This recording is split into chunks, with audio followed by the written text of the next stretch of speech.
freaking first cut. Golly. What's going on, YouTube? No rest for the weary 3M DFS preview going on right now. We'll go tier by tier through the pricing, see if we can find some value. Hit the like button. Make sure you're subscribed. We'll jump into it right now. Welcome to the First Cut Podcast. I'm Rick Gehman, and we are DFS 3M previewing. Sia Nejad is here. Sia, this is the alphabetically first tournament. Oh, well, I guess that makes sense with the number. Well, either way, it's Monday, which means we got pricing today. I'm super excited to talk about this.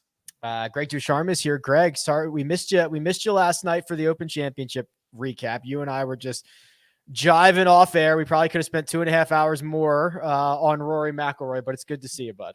Yeah, it's good to be back. I was gutted that I missed yesterday. I was gutted that the tournament happened the way it did, even as a Cam Smith fan. It was, I know. This was one of the events that early in the year I kind of thought would be good, really good for Cam Smith.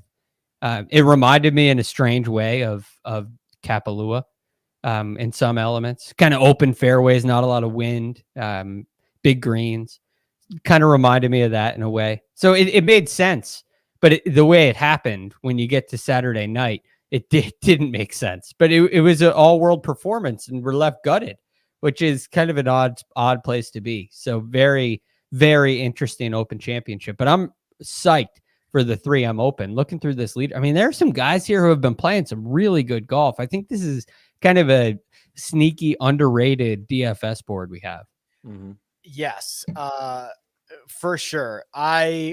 First off, I like Cam Smith, and I had an outright ticket on him, and I still was like sad this morning, right? Like I think about how crazy that is. But you're right. We're on to 3M Open, and this event, Sia, it's one of the newer events on the schedule. So we've got 3 editions in the books: 2019, 2020, 2021. The winners have all been 100 to 1 or longer. I think even when Wolfie won this in 2019, he was pretty long. Then we got Michael Thompson. And then, of course, last year we got Cam Champ hoisting the trophy on Sunday. So we've kind of got that situation where we've got just enough data to be dangerous here. Yeah, and we have just enough data to know that there's different styles of golf that can win here. So I think that's really important too. It brings a lot of people in play, which for the record is why you're seeing 100 to 1 shots and 150 to 1 shots taking down this tournament. And it's why when you get to the 7K range and the 8K range specifically, you see tremendous value. It's very easy to construct your lineups this week. Almost as easy as like a major would be, in the sense that it feels soft because of the value that you're going to see in the 7 and 8K range. Now, the cautionary tale here, of course, is some of that is going to be chalky guys. And I think this is a tournament where it's very easy to pivot off a chalky guy and make your lineup different. Yeah, we'll talk about pivoting because that could be something of significant note. Producer Troy, if you could share my screen, that'd be just splendid. Thank you very much. That's my website, rickrungood.com. Key stats model. Greg, I mentioned this on my DFS preview this morning. This is kind of the first time in a long time that the regression model doesn't necessarily align with my sniff test of this golf course. So let's just start with what we think and what we feel in our gut here. There's a lot of water lurking around TPC Twin Cities. It's an Arnold Palmer design. I think water's kind of like the main feature to it. And we've seen some big numbers put up, right? This was where DJ put like 3 straight balls in the water, shot 78 and 80, and then won his next start or something like that. So you're going to see kind of scores all over the place, which I think goes hand in hand with a little bit of what Sia was referring to. If this is an event that kind of introduces a lot more volatility, a lot more randomness, maybe those pivots off the chalky guys, maybe the longer shots on the betting board, maybe those are some of our best ways to allocate our funds this week. Yeah, it's very interesting. I mean, you look at your model here and it's got driving distances 37th. And that's really the key focus for me, because 2 of the 3 winners really excelled. You could argue only, not for the week, but they only with long driving in Matt Wolf and Cam Champ. And then you have Michael Thompson win the one in the middle, where driving distance is probably his weakest attribute. So it's very interesting looking through the leaderboards, and I went through all 3 top 10s and kind of what the guys did. And I didn't find a correlating stat. Even at the John Deere this year, I was able to find something with wedges, and it didn't necessarily, it played out to a degree, but it wasn't really a strong correlation. But hey, you know, I feel like in every tournament I've been able to find something that was a interesting, you know, similarity between players who've had success. And here I don't feel like that's there, except the driving distance with 2 out of the 3. And when you watch the golf course, it feels like driving distance gives you an advantage. But at the same time, I don't think your lineups, I think if you're going to make a betting board and try to pick winners, I think you go on driving distance and you pick 5 guys who all hit it long. And I think your chances of finding the winner could be quite high. But for a DFS lineup, I think you got to be a little more balanced in your approach and look for guys who have been playing some good golf of late. Maybe they're excelling in a particular area that they typically don't. And so I think it really gives you a lot of opportunity, and you can use some feel in this week. Sia, I listened to all this and I certainly don't disagree with it. I actually tend to agree with what Greg is saying here. And I just think I hear chaos. Let's just buy some chaos. Let's see how freaky we can get. Let's build lineups to $49,000, bet guys 100 to 1 and longer, and see what happens on Sunday night. I love that approach. And I think leaving money on the table is going to be easy this week. I think focusing on certain subsets that you think are going to be important on this course, whether that be approach or long iron play, which I think is going to come into play. You know, those buckets that we sometimes talk about, maybe 150 to 200 yards, for example, might be a point of emphasis. Getting it out there, scoring on the par 5s, or just scoring in general, you know, whether it's opportunities or birdie or better or DK points. Those are all things that, like, if you thought this was going to be chaotic and you're not really sure where to dial in, maybe go to some of those overlapping stats, like the scoring stats, and focus on those as tiebreakers. I think that this might be the tournament with presumably some easy scoring day to day that you can actually dial in there if you don't know where else to dial in. All right. Well, we can jump into the cheat sheet. We'll go tier by tier through the pricing and see what we can find. But first, we are going to take a quick break and hear a word from our partners. Can someone please tell me what's going on? You went ballistic on everyone. I want in your water park right now! And then you went full nuclear, Karen. Go, kids, go! Ah! I want to speak to your manager. South Park, The Streaming Wars Part 2. Now streaming. I'll put you on TikTok. You're all about to be fired. Exclusively on Paramount Plus. The $10,000 range here, Greg, it's very, very small. Tony Finau, 10,500. Hideki Matsuyama, 10,300. Sung J M, 10,000. That's it. What do we do with 3 guys at the top? Yeah, I think just based on the fact, you take out who they are, take that off the, take it off the board. And what you can do, just because there's only 3 guys there, is start lineups in the 9K range. I know that Sia is going to go there. I know that that's going to be an option for him, because at that you're only fading 3 guys. I mean, I don't care if it's Rory McIlroy, John Rahm, and Colin Morikawa. I don't care who they are. You can fade 3 guys at the top. That being said, I think Tony Finau is really compelling. And while he's the favorite, he's at 10,500. That helps kind of soften the pricing a little bit. But I love what Tony has done approaching the green of late. It's been, I mean, every event since the PGA Championship, he's gained strokes approaching the green, and we know what kind of power he has. So both of those things are real. They make his upside. They make him very well worthy of being the highest priced player in this field. And he's been putting really quite well. So this is probably the best player in the field with the most well-rounded game, who's in very good form. And I think this is a great spot for Tony Finau. He's probably the only guy that I'm really considering in this range. He's only lost 2 or more strokes putting twice this year, and he hasn't done it since the Farmers. That was at the end of January. Yeah. His putter is much, much better.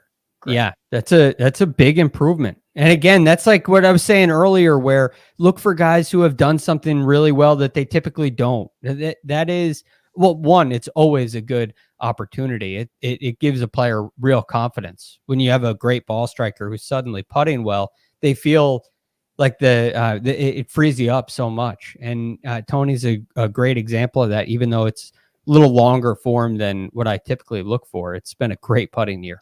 Also helps that he's played every edition of this event, and he hasn't finished worse than 28th in any of them. T3 in 2020 was his best finish. Okay, Sia, we've got a vote for Tony Finau at the top. Would you like to cast your vote in a different or similar direction? It's going to be in a different direction. I'm really curious to see what the ownership is on all three of these guys, frankly. I think it's going to go Tony Finau, Hideki, Sungjae in terms of rostership. But if Tony's popular at all, I'm an easy fade for me, because I'll either start in the 9K range or I'll just start with Hideki Matsuyama, who is the guy that I really like here. Now, the metrics aren't going to speak to you. He hasn't been good, particularly off the tee, as we see here. He just flat out hasn't been good. He hasn't been super great on approach either, but he's playing this tournament. I assume he's here to win. And he is, to me, the class of this field. And I don't say that with any real hesitation here. If we're talking a long-term view here, Hideki Matsuyama is the most talented golfer in this field. And you're getting him at a pretty reasonable price. And if you want to start your lineup with Hideki, it's very easy to round out the rest of your lineup and go in the 9K range. Then you can dip in the 8K range, and then you can finish it out with a few 7K guys, which are going to be palatable. So I like Hideki, especially if he is significantly lower owned than Tony Finau. If they're both highly owned, I don't mind really passing on either of them, but it's Hideki for me in this range. Hideki's got such a bizarre last 15 events. It's 2 wins. It's a 4th place finish at the US Open, a couple of missed cuts at big time events, that weird DQ. He's been great on approach, horrible, great off the tee. I mean, this is just such a mixed bag here, Greg. Would you prefer, if you're not going to play Tony, to go to Hideki, to go to Sungjae, or just skip the 10s altogether? Look, I'm okay with Hideki. I think he's been very good a lot. Like when he's been good, he's been really good this year. And I agree with Sia, over long term, he is the best player in this field. It's a hard thing to argue, but of late there's been a lot of ups and downs. And I just feel that, that Tony's been more consistent across the board with his game. And I like that for my top ranked player, my highest priced player. I like to get some consistency in these areas. So Hideki gives me a little bit of a worry there. He played both the Scottish and the Open, which can be that's kind of a heavy schedule, and where Tony only played the Open Championship and he played the Travelers before that. So there's been a little more rest for him. And I think that makes the DQ probability go down, or the withdrawal probability go down as well, which is another factor to me. And it always seems to be a factor after major championships. So that being said, I think I'm Tony or going down to the 9Ks. Nobody seems all that interested in Sungjae Im, who rounds out that $10,000 tier. Lost 10.3 strokes putting. I had to double check that. I saw that and I was like, that's got to be wrong. That's got to be a typo. It's got to be an error. No. That's correct. Nearly 6 strokes worse than his next worst putting performance ever. Greg, things can just kind of get away from you at the old course. We watched Dustin Johnson putted. Was it Dustin Johnson or Cam Young? Maybe both of them putted off the green. Yeah. Right? That doesn't help the strokes. Both of them. Stats. Yeah. Right. It doesn't help at all. We put into a bunker. It's not great. So no question there. You know what? The one good thing about Sungjae, he's been driving the ball well, which can be a sign that he's swinging well. The iron play has been a little bit, mediocre, slightly losing in 2 of his last 3 events. So look, I'm not excited about playing Sungjae Im, but it's very likely that he turns the putter around. I mean, it has to get better, right? Yes, it literally has to get better. Yeah. It's impossible to be worse. I guarantee he will not putt as poorly as he did. The course would not allow. I could not lose 10.5 strokes out there putting over 4 days. Okay, that's the 10K range. The 9s, also a very small range as well. Sia, it's Sahith Theegala at 98, Adam Hadwin at 96, Mav McNeely at 93, Davis Riley at 9,000. That's it. Only 7 guys in the 10s and 9s combined. So let's talk 9s. What do you find? Yeah, it's interesting that we only have 3 in the 10K range and 4 in the 9K range. Listen, like all these 9K guys are fine. The guy that I think I'm leaning on the most is probably Davis Riley. And you know, this is going to surprise you, but it's possible I skip this range in a lot of my lineups. And I know it's the vaunted 9K range that I usually immerse myself in. But if any of these guys are particularly popular that I like, including Davis Riley, who I expect to be a little popular because he's been really great. I mean, if we're looking at this on YouTube, I mean, you have to go back a really long way to actually find a miscut, which of course is at the RBC Heritage. But the amount of top 10s in here is really kind of staggering for a guy that's named Davis Riley. And I think you kind of pinpointed it, Rick. It was the Zurich Classic where things kind of turned around for him. So he's definitely my favorite guy in this range. I don't think I'm going to be on Sahith this week. I think he's going to have some popularity. I think Adam Hadwin will probably have some popularity. It's probably Davis Riley for me, unless he's super popular. The interesting thing about Riley is that we haven't seen him in a while, right? At least compared to his peers. He hasn't played since the Travelers Championship. That was kind of his worst finish of that really good stretch of golf. You wonder if he was just tired and worn out or whatever. Still finished T64, made the cut. So now should be well rested. I too love the ball striking that we've seen from Davis Riley. So Greg, I'll throw this over to you. We've got some viable options here. How would we start to parse these through? Yeah, Davis, I couldn't agree more with you guys. This could be the first win for him. It's been a tournament where you've seen some guys kind of make a name for themselves and get themselves into into stardom on the PGA Tour, and this could very well be that week for Davis Riley. I like everybody in this range in a way. I mean, I like that Matt McNeely played the Barracuda, came and tied 9th. There's been a lot of play for him of late, but it's been quite good. I know we don't have strokes gain data for the Barracuda, but this seems to be a good run. So I guess my one concern might be the fatigue factor with the Matt McNeely, playing 3 in a row with one of them being in Scotland. But all in all, I'm still willing to play him. Then we get to my boy, Adam Hadwin. And the thing he has a really nice record here, which is the strongest thing in his corner, right? He's got a T6 and a 4. More strokes gained of anybody at this event in the field out of anybody. He's played it twice. That's better than some guys who've only played it once. So it's very, very strong history around here, Greg. So I like that aspect, and I think he's having a good year. It seems to have cooled off a little bit with his iron play, but not to the point where it's a concern, not to the point where I think he's lost it. It hasn't been hot and he hasn't popped the same way. So I'm lukewarm on him, and Sahith has been kind of hard to figure out. Yeah. The upside is there, which is why I do think you could start your lineup with him. But is it going to continue? It just seems like a difficult question to answer. But all in all, I think I'm pretty high on him, unless, like Sia says, if the ownership's crazy high, I'm happy to step aside on him this week and try to pivot to somebody with a little lower ownership. But all in all, I like all 4 guys in this range. I think there's compelling reasons to play each and every one of them. Sia, did anybody watch the Barracuda last week? Because McNeely was like, I would argue he kind of faded on the weekend and didn't muster up much on Sunday. And I was thinking about it. I was like, oh man, that's great. I'll buy low on him next week. And then I was like, you know what? People might not have watched it. Yeah. And they might just look at the box score and see 8th at the John Deere, 16th at the Scottish Open, 9th at the Barracuda, and everybody might be all in on old Matt McNeely. Yeah, and then especially when you go to his course history with the 16th last year, I mean, it definitely makes sense. You're right. I mean, by the way, I don't think anybody did watch the Barracuda, and to the extent they did, I mean, all the attention seemed to be on Martin Laird and Chez Reavie and just a few of those guys at the top, which Mav on Sunday didn't really hang with those guys. So yeah, I mean, he's been good. He definitely has spike potential. So I get it, but when you look at the metrics, they don't really speak to you. A lot of the damage that he's been doing as of late has been with the putter. That kind of worries me because I definitely think, listen, that's great. If he's great with the putter this week, that's great. That's obviously going to help. But I think we have some evidence that Team No Putt is definitely in play here. So if I'm going to pick a guy that's great with the putter, that's great, like a Cameron Smith last week. But I also want to make sure he can pop somewhere else. And I'm not so sure I'm seeing that with Mav in the last few tournaments. So real quick on that, last year at the 3M, he gained in every category except the putter.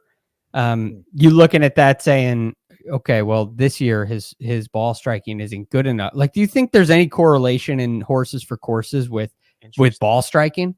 Okay, I always think guys like Corey Connors at the Sony, well, he putts well here, and that it seems to have a tendency of carrying over. Does it with ball striking? I think there is to an extent. So I think the problem with ball striking is that it is such a hard aspect of the game that like the bad ball strikers cannot just show up to a spot and be great necessarily over time, like, over 16 or 20 rounds. Right. But I do think you can find guys that are marginally better and consistently marginally better, Greg, because whether it is, hey, this shot fits my eye, which guys will tell you all the time, or this course has a bunch of holes that fit my eye, or it leaves them in a bunch of positions where they might be better, right? They might be better from those wedge ranges than they are from long iron ranges or vice versa. So I think it's a hard one to really like find substantial, crazy changes like you could for putting, but I do believe it's a real thing. Yeah, it's interesting because I'm looking at him and he hasn't been hitting it. It's like Sia said. I mean, it hasn't been overly compelling. Maybe a little bit better coming in last year, but again, it wasn't. It's not a huge difference between what he did coming in last year and this year. Maybe a little off the tee was a little stronger.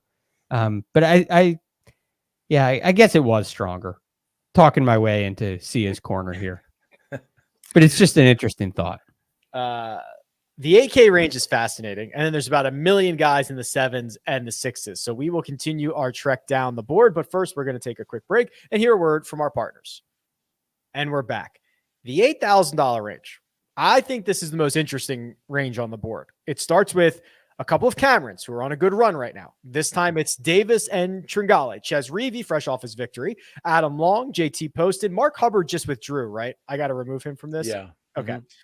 Brendan Steele, Martin Laird, Charles Howell III, and Nick Hardy. So, Sia, you mentioned it like maybe we just start lineups here. Hey, I know you could. By the way, did CH3 withdraw as well? I thought I saw that. I think there was a bunch this morning, so I got to go through the list here. I'll pull it up as we're kind of chatting. Yeah, and I think Charles Howell III is out. I think everybody else in the 8K range is in. So there's some good news. Some people are playing this tournament. There's a few guys that I have my eye on. Cam Davis is one of them. We know that he can bomb it with the best, but to the extent they're going to be clubbing down, I think which I think they will off the tee here and there. I think Cam Davis is, he's going to be good with his long irons. He's going to be good off the tee. He's good when there is the club down situation. Cam Davis has always excelled on courses in that ilk. So I like Cam Davis a lot. Brendan Steele at 8,300. The model is going to love him. Anybody who's running a model, Brendan Steele is going to rate out really well there. But he's also made 7 cuts in a row, including 2 top 10s. So he's 8,300. He might be a little popular. We'll have to wait and see. I mean, there's a lot of compelling 8K guys, and not everyone can be popular, and it's Brendan Steele at the end of the day. I do like him quite a bit, though. Nick Hardy at 8,000. I like a lot as well. And if we're talking upside here, and we're talking guys that, can kind of come out of nowhere to win a tournament, like a Michael Thompson or, back then a Matthew Wolff, Nick Hardy, I think, is one of those guys that we might be talking about in a year that has this tremendous upside that can pop at a lot of different tournaments. He's made 5 cuts in a row, including 2 top 15s at the US Open and the Travelers and the Barracuda. So that's 3 top 15s. He's gaining off the tee and on approach. He's doing it all in the right way, it seems like. The WDs, at least since pricing came out, look like CH3, Mark Hubbard, Eric Van Rooyen, Andres Romero, Charlie Beljan, and John Rawlings. I think that's all after pricing came out. So those guys have all been replaced. The other one, Greg, Michael Kim. I know. He's been playing great. He opted to play the Corn Ferry event because he thinks he can win it and lock up his card. Oh, well, hey, I know he can win it. He can win on the PGA Tour. So good for him. I hope that decision plays out well for him. Yeah, somebody remind me to bet Michael Kim in the Corn Ferry Tour event this week. Somebody needs to remind me to do that. It's a good idea. Maybe he can set a scoring record. So a couple guys I like. There's definitely some overlap with what Sia said, and it starts with Cam Davis. I think it's a perfect setup for him, right? If this does, let's say, 10 years down the road, it becomes a bomber's paradise, which I think it kind of is. And I think a lot of the shorter hitters who have had success here, a lot of that I think is because of the field that we see. And you don't have the high quality long hitters playing well here, but it's a distinct advantage. And I like what he's done recently. I like what he's done with his irons of late. I mean, he might be my favorite player on the board as a whole. And Cam's, I guess, this time of year, Cameron seemed to do really well. Right? Yeah. I mean, we got Cam Smith won last week. You have Cam Champ, who's the defending champ this week, and next week Cam Davis is the defending champ. Very interesting. Can I get a trifecta of who's the defending next week? Oh, Cam Davis. Cam Davis. Yeah. Can I get a trifecta? What odds can I get on, in order, Cam Davis wins, Cam Tringale finishes second, Cam Champ finishes third? Wow. Like a million. I mean, I don't think they'd support that. Because that could happen. It could absolutely happen. But I really like Cam Davis. So he's an absolute and a lock for me. Tringale, I feel like there was a lot of magic from the 61 on Thursday at the Scottish, and I fear that it's tapering off a little bit. So I don't love him nearly as much. But I do like Adam Long. Adam Long in his last 3 starts is tied 21st at the Canadian Open, tied 25th at the Travelers, tied 13th at the John Deere Classic. He's had some good putting performances. He's been good off the tee. He's been pretty good approaching the green, although not great. And he has a really nice record here as well. He has a second place finish, tied 25th in his last 2 starts, and he's played in all 3. So I really like him as well. And then there were some other WDs that I really liked, but I'm right there with Sia on Nick Hardy. I think Nick Hardy could be another one of these. It could be kind of a coming out party. 13th at the Barracuda, 8th at the Travelers. He's done a lot of his damage off the tee with ball striking. He's 53rd on tour in driving distance. So he's plenty long, kind of on the first page of the leaderboard and just driving distance in this field. And I think that is a real advantage and a separator for him. So those would be my 3 favorite plays in the 8K range. Let's talk about this one. Chez Reavie. I know. The guy who won last week doesn't get to be in your lineups, especially when it's the Barracuda. No offense to the Barracuda, but obviously playing well, right? You defeat any field, you're playing well. He had a T8 at the Travelers. He had a T11 at this event last year. He's got a couple of top 15s at Wells Fargo and the Mexico Open. He hasn't played poorly, Sia. In fact, I'd argue he's played quite well, but no, he's going to be like 3% owned. That's the thing. It's so funny because, I mean, people don't want to roster the guy who won last week anyway, but especially when it's Chez Reavie, they're just like they're like, some people's eyes aren't even going to see his name. Like they're just going to scan and they're going to see Cameron Davis. Maybe they'll look at Tringale and then they'll go right to Adam Long. It's like he doesn't exist. I agree. It's a really great contrarian play. And if you're playing this tournament, you should be interested in a bevy of contrarian plays. So I don't mind. Listen, the profile looks good. The placing here last year, 11th, looks really good. Obviously, he's coming in with good form, like you said, Rick. So, yeah, in terms of pivots, like Adam Long will probably carry some ownership. Cameron Davis for sure. Maybe Tringale, then we can go up to Davis Riley. He's going to get some ownership. Chez Reavie is a very, very nice pivot in this 8K range. Rick, if you could you go back to his player profile? Look at the difference in a month ago where his ball striking was and where it is now. I mean, you're going from red to green.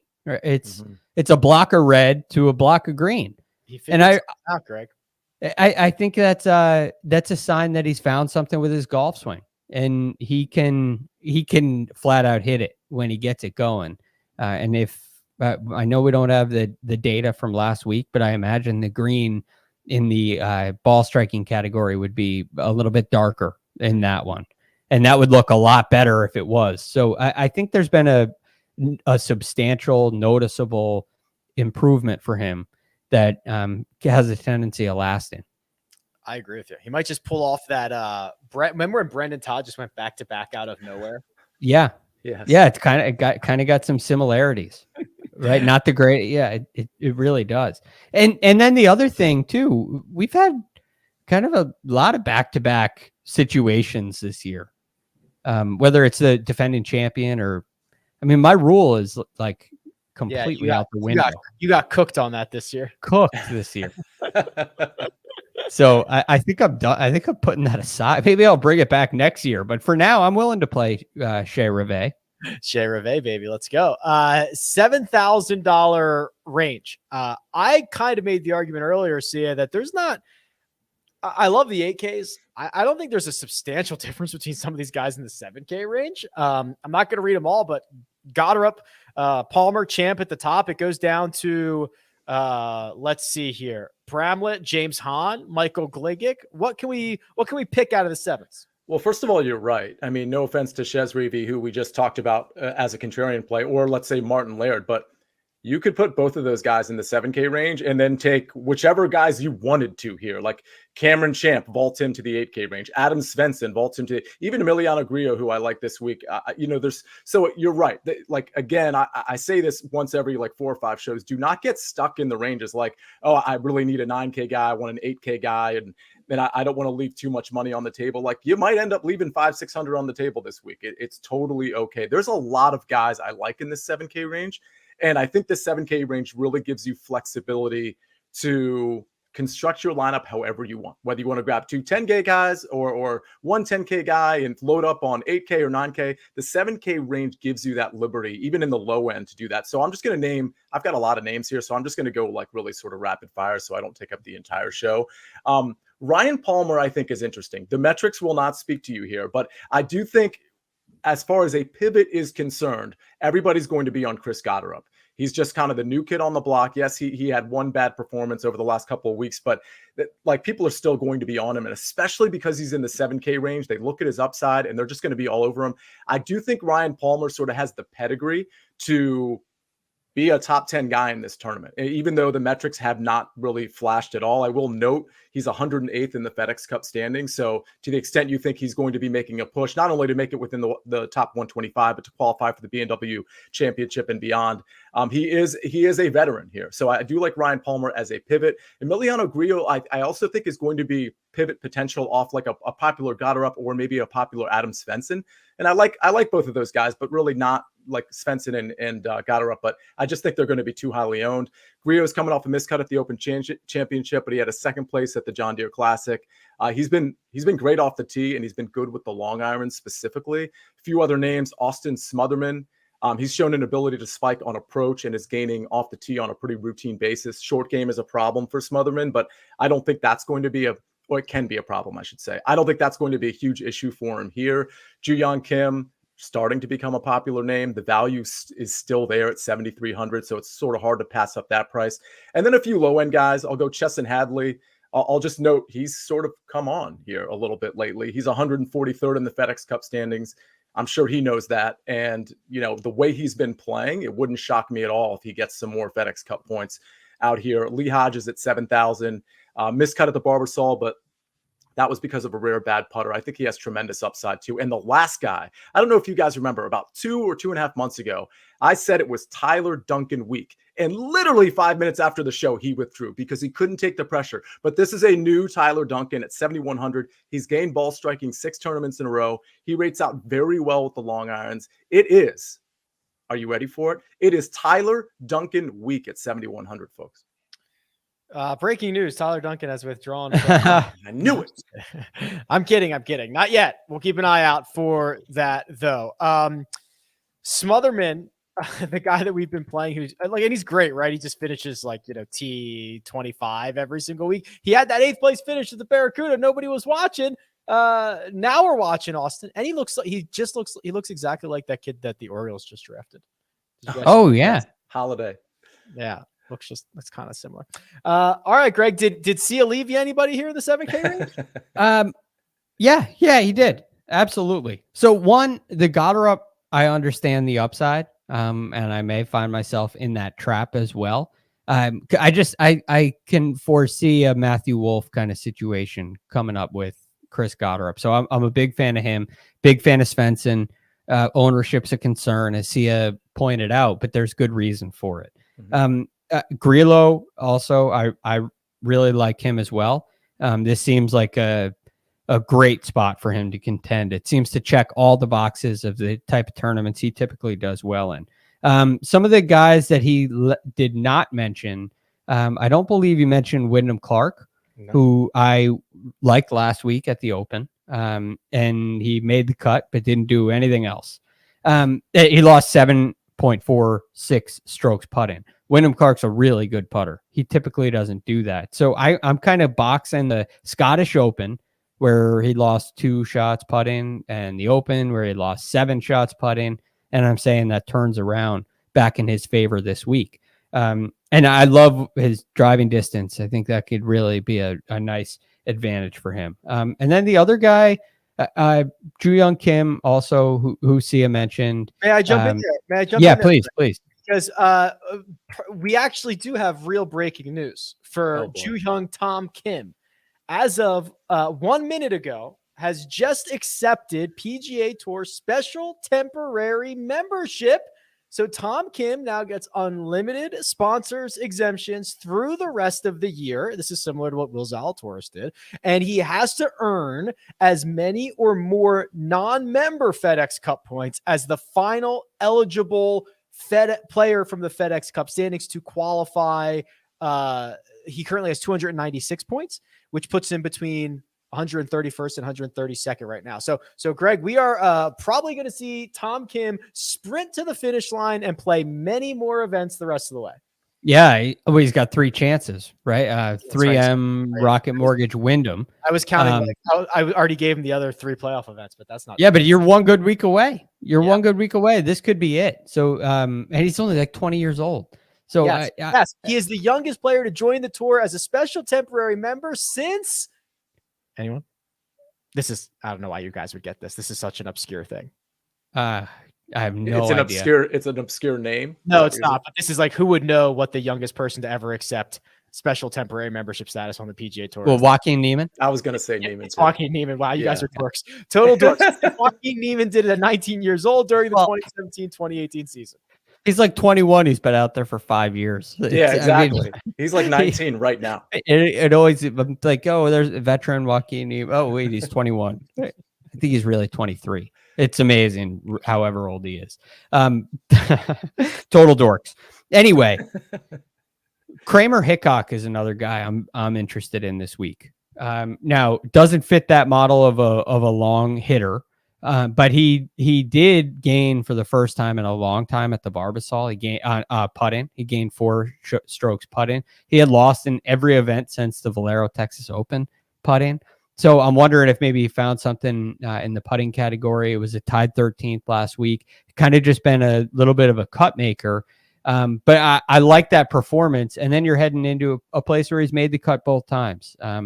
So I think he could be an interesting play, although it is limited upside. And then the other one that I have is Hayden Buckley has my interest this week.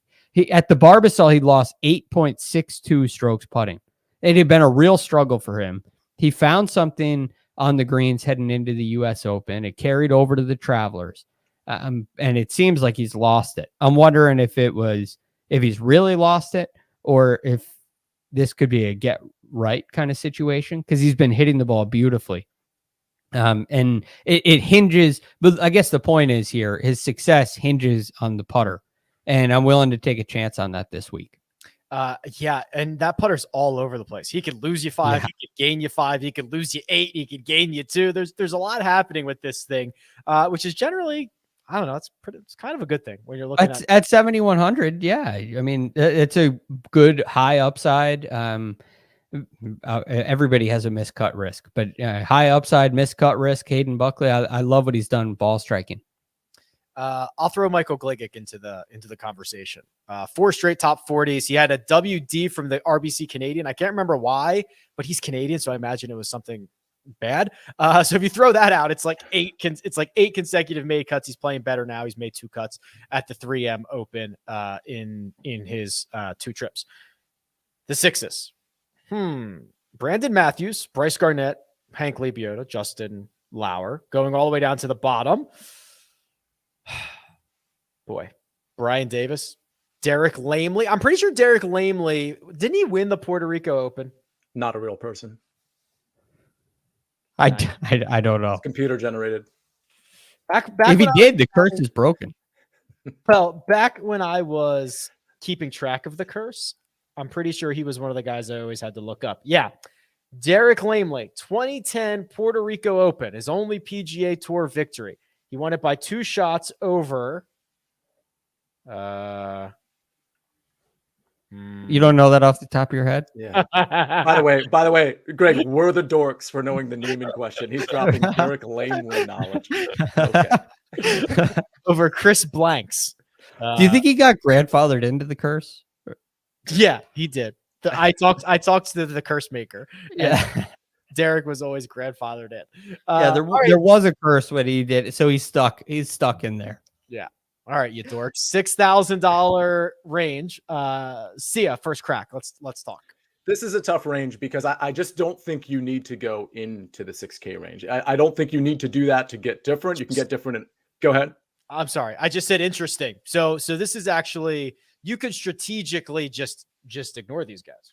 Well, just because the 7K range and specifically there's so many guys you can pivot to that are like legitimate pivots that I just don't think you need to go here to be different. Now, there are guys you can go, Hank Lebiota is a guy, obviously, that I'm going to say. Bryce Garnett, whose history here is amazing.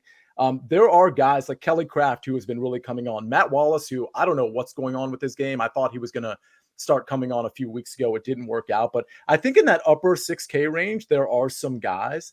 Even when you go lower, I think Joseph Bramlett or Brandon Hagee, I think are guys to take a chance on. But again, I just don't think you need to do it unless you're just firing a single bullet into a gigantic contest and you believe in one of these guys. But other than the guys I just mentioned, I'm just not interested in much here. Bryce Garnett, 3 top 26s at the 3M Open. That's every single edition. And he's quite high risk, high reward. So he's got 5 missed cuts in his last 8, but the other 3 are a T33, a T15, and a T16. That last T16 was the Barracuda, so that was most recent. So if you like risk, if you like reward, you might like Bryce Garnett. Okay, Greg, what else can we find out of the 6s here? I wrote down 5 names. I'm just as a precursor, I'm kind of like Sia. I'd like to avoid this range, but it is likely that some of these guys contend. So that's important to keep in mind. There will be players in this range. It's so big that contend here. So one guy, if you believe in the driving distance aspect and you're a crazy person and you really like risk, Brandon Matthews at 6,900 could be a guy because he reminds me of the Cam Champ and the Matt Wolff, and that he excels in one area. He's been playing well on the Korn Ferry Tour. Couple of top 15s in his last 3 starts, which I think can go a long way. So you could take a chance on him. You're completely rolling the dice. Then the other guys that I wrote down, Austin Cook seems to be turning a corner a little bit. And he tends to be a popper. He hasn't been great off the tee, but every other area has been positive the last 2 weeks. So he's made a bunch of cuts in a row. So I'm mildly interested in him. And I think he also, if I remember, it's not a great record here. But look, we're in the 6K range. And he has a tendency of popping at some bizarre times. Another one I wrote down was Dylan Wu. Dylan, he's like way better than the guys that he's being priced with. Like he's really better than those guys. Yeah, so he stood out to me. A young player, and he's been quite good ball striking in the last 3 weeks. I know he missed the cut at the Barracuda, but I think you have some upside potential with him. Another one, which is definitely an upside play, is Kevin Tway, also at 6,700. Seems to be kind of coming around a little bit, and he was tied 22nd at the Barracuda. tied 50th at the Barbasol. He missed the cut at the John Deere and made the cut at the Travelers, and that's about it. So he has my interest as well because he's kind of that long camp champish type player. And I think he's hitting the ball a little bit better than last time when he missed the cut. And then the other guy that I wrote down is he just keeps catching my interest, and he's missed a ton of cuts, except last week at the Barracuda, tied 16th, Joshua Creel. And the thing I like about him is he excels in an area. He's a really good wedge player. When I was looking up what he did for heading into John Deere, he was, top notch in all these wedge categories. And I'm not saying that that's important this week, but I think he's been starting to hit the ball a little bit better, and he has an area that he excels in, which can be a good thing. So maybe he rattles off another made cut and gets into contention. But again, like Sia said, not crazy about this range in general. Joshua Creel, second from 100 to 125 yards, third from 50 to 125, ninth from 75 to 100. Very good. He's like a wedge wizard. Yeah. Joshua Creel. Cole Hammer's in the field. I don't have any thoughts about that, but he is. He is. Yeah. This is. I actually think this is broken. Sia. There's 92 golfers in the 6K rate. That should not happen. Yeah. I actually think that this and DraftKings has been doing this for a year now, where these ranges, the 10K, the 9s, the 8s, have gotten squeezed to the point of everyone gets done. Like I actually do not like that pricing model. I don't understand it, because you can push up some of those 7K guys to the 8K. You can push up some of those high-end 8K guys up to the 9K and at least have, I don't know, 10 or 15 less in the 6K range. I'm not sure. You're the data guy, Rick. I'm not sure why they're doing that. They're the smart guys over there. I don't know. I mean, it's really interesting. It's almost like the top end of the board, they just priced them where they would be if it was, not a major, but a regular event. And they just left the guys off that would be on top of them. Like Tony Finau could be a 10-5 guy in a regular PGA Tour event, behind Justin Thomas or Scotty Scheffler, whoever's playing that given week. It's very strange. I think it takes out some of the, I don't want to say strategy, like the fun decision-making part of it. And then just kind of turns into, can you find the 3 guys under 8,000 that are going to finish inside the top? Can you find 3 out of these 120 guys who are going to finish inside the top 15? That's the game. It's all the more reason to pivot off the chalk, because if you're saying that the range from 7,000 up is just very condensed and it's just unnecessarily condensed, then I think what's going to end up happening is the chalk is even going to be that much more detrimental to your lineup skyrocketing up the board. So it's something to think about. Like, this is definitely a tournament, especially in this 7K range, it just has, like, there were other names we didn't mention. Like CT Pan is another guy with high upside. My point is Lucas Glover, if you want to speculate there, like Doug Gim. There are so many guys to pivot to. So once we get an idea of what ownership is going to be like, I think that's when you have to really dial in and say, okay, well, I don't want to go to the 6K range, but I have so many pivots I can work with in the 7K and potentially the 8K range. See, a quick question. How many, when you're looking at ownership in an event like this, you said it's extremely important. Are you looking at every player in your lineup and trying to make it a pivot, or no? Are you okay with 2 or 3 chalky guys, or what's that number? Yeah, I mean, generally I'm okay with some chalky guys, but I generally don't want the chalky guy to be in like the 7K range. Like if Chris Gotterup is super chalky, that's a bad example because he does have the upside to win it. But I'm definitely looking for, if I'm going to play chalk, I want to play chalk of guys that like I actually think have a legit shot to top 5 or outright win the thing. I'm okay with playing that chalk. It's the chalk that, is in the 7K range generally, or even the 8K range, where I'm like, listen, these guys are way more volatile than these ownership numbers are telling. Like the people are rostering them like there's no volatility there, and there truly is, especially typically in that 7K range. So that's the chalk I usually just want to be off of. But to answer the global question, no, I mean, it's roster construction is a part of it, but as far as playing chalky guys and not chalky guys, I'm happy to play 1 or 2 chalky guys if I really believe in them, and a couple guys that are almost near chalk sometimes, depending on the tournament I'm participating in. So Rory McIlroy last week, you got to have him because he's going to play well. So it doesn't matter what ownership is in a way, but you need him on your on your roster because he's going to be right there. Well, you're asking the wrong guy because I faded Roy last week to my detriment, ultimately. But I played a lot of Cameron Smith and I had him as an outright too. But yeah, I mean, Roy would be a good example, except for the fact that that tournament was loaded with so many guys at the top that you didn't, in my opinion, you didn't need to rest on Rory. But obviously, if you did, it worked out. I saw some narrative lineups were rolling in. Do we have those, producer Troy? A lot. Oh boy. Okay. How many do we have? These are 3. How many more do we have? So I think we have 5 total, but I got to tell you, there had to have been like 15 that came in, and I can't put them all in here because it would be too long of a show. So sorry if yours isn't up here. Okay. 3M Open. 3M, the company that makes, quote, tapes and adhesives from Michael, which, yeah, they do a lot of stuff, right? 3M they make everything, don't they? Yeah. How big do you think? Let's look up 3M. 3M company. What can we learn about 3M? Oh, well, they're based out of St. Paul. Can you name the Twin Cities? What are the two Twin Cities? Minneapolis and St. Paul. Yeah, I think that's right. That's got to be right. That's right. Let's see. Oh my gosh, 3M made $35 billion in sales in 2021. Okay. Where do you think, this is a good question, closest without going over, where they ranked in the Fortune 500 list? So the Fortune 500 list is the list of the largest U.S. corporations by total revenue. So is over 1 or 500? Good question. Over is going to be 500.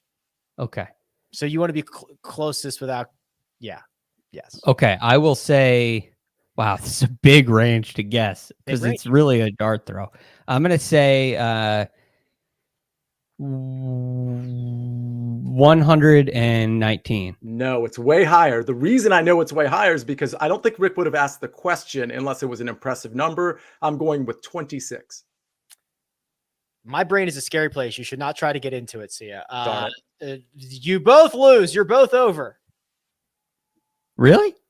No, sorry. I don't know if over is under or if under is over. Sia, Greg is closer, but he went over. It was 102. So Greg was 119. You're out. Sia wins 26. The 3 M's stand for Minnesota Mining and Manufacturing. Obviously, everybody knows that.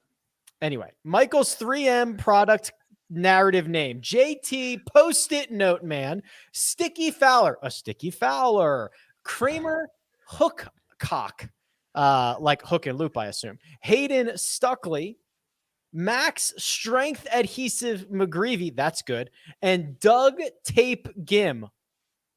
That was a reach, Michael, but I liked your first 5. I like Doug Tape Gim.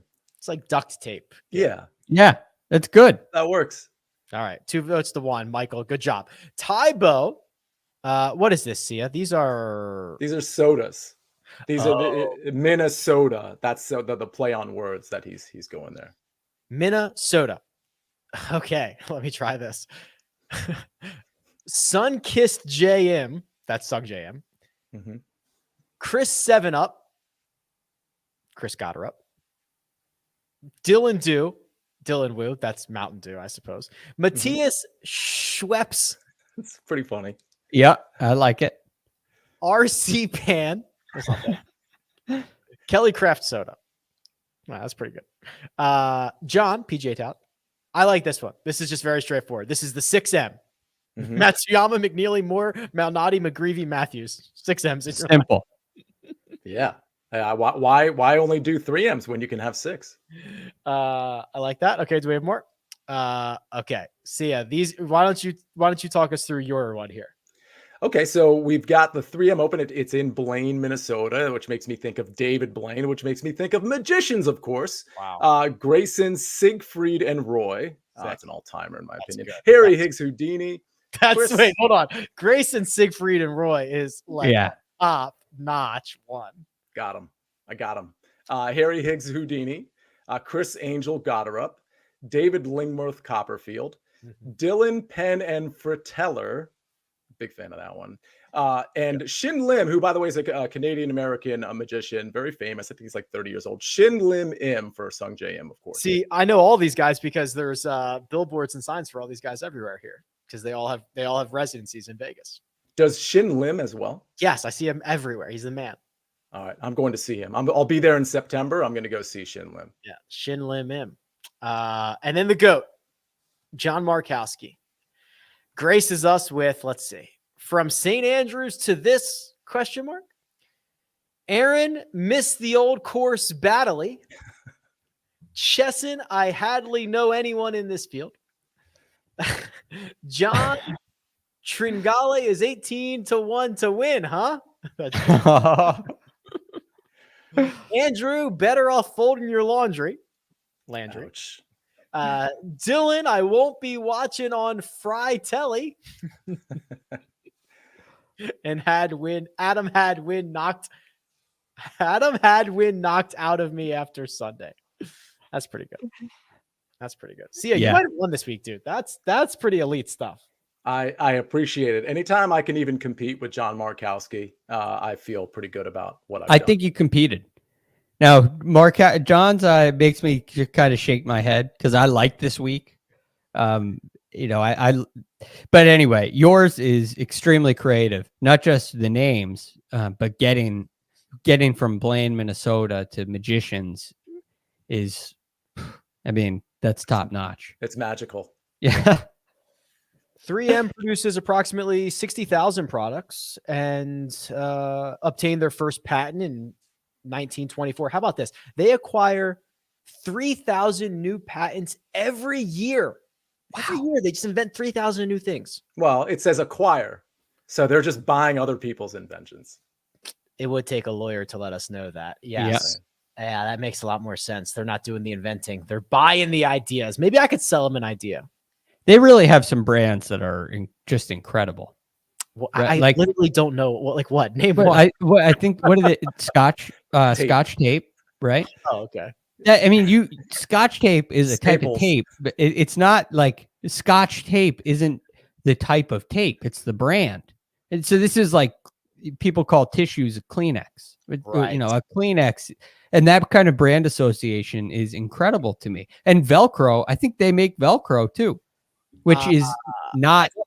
I don't know about that, but like Styrofoam is the same way. Styrofoam is a brand name. That's not what I don't even know what the actual product is called. Oh, wow. So I'm blown away by that kind of association where the product, what it is, like Velcro is hook and loop. Everybody calls it Velcro. Kleenex is a great example. That stuff blows me away. And I feel like, although I may be wrong, 3M has a handful of those. They definitely have Scotch. They definitely have Post-it. And they definitely have Command, like Command strips. Post-it is probably stronger than Command strips. Yeah. A Post-it note. Everybody, can I have a Post-it note? Like, what is it called? Is that really a sticky note? You don't even know what the real name is. Like a brand too. Another brand, right? So little pieces of paper with adhesive on them. It's amazing. All right. I learned a lot today. Thank you, Joe. Thank you, boys. We'll be back Tuesday. Oh, crap. I forgot again. And no one made it this long. And definitely no one made it this long. What? This 3M discussion is very compelling. Everybody is still here, Rick. Let's talk about one and done. Crap. The one and done link is now in the description. The fan vote. Please go get your votes in so that there's more than 5 votes because I botched this. Go and vote. You guys are making up great ground on Mark. You're making Kyle pound his own sand. It's all great fun. The link is now in the description. Oh, I feel bad I missed that at the top. Hey guys, you didn't hear this from me, but word on the street is that Kyle Porter is selecting Dustin Johnson for this 3M Open, even though he's not even in the tournament. Yeah, for the 3rd time this year, he's going for it. I guess he's pounding sand. Yeah. I have an idea for this. We can't let this go to 5 people, right? So why don't we take this little snippet at the end and repost it on top as an announcement. Oh, an important announcement. Okay. Well, I'm just going to see if Troy can do that because I don't know how to do that. So if Troy is capable of doing that, that's what we'll do. We'll move this portion to the top. Well, now I got to give him a clean cut. Okay. Or it could be separate. I got to give him a clean cut. So I can't start it with, oh, crap, like I did last time. So it has to be like this. Big news. The one and done fan vote link is in the description right now. You guys are making up ground on Mark. You're making Kyle pound his own sand. The link is in the description. Get your vote in because on Tuesday morning when we go live for the Mega Preview Pod, we need those votes. Good luck. There you go. It's like a clean, out. That's like a breakout social. I think that's what Jacob usually calls them. A breakout session. We got this stuff figured out, don't we? We really do. Social media wizards. Wow. All right. That is officially enough. I can't imagine anyone still listening. Producer Troy does all the hard work behind the scenes. Nejad's available on Twitter at Nejad. Greg DuCharme available on Twitter at TheRealGFD. And you can find me at Rick Run Good.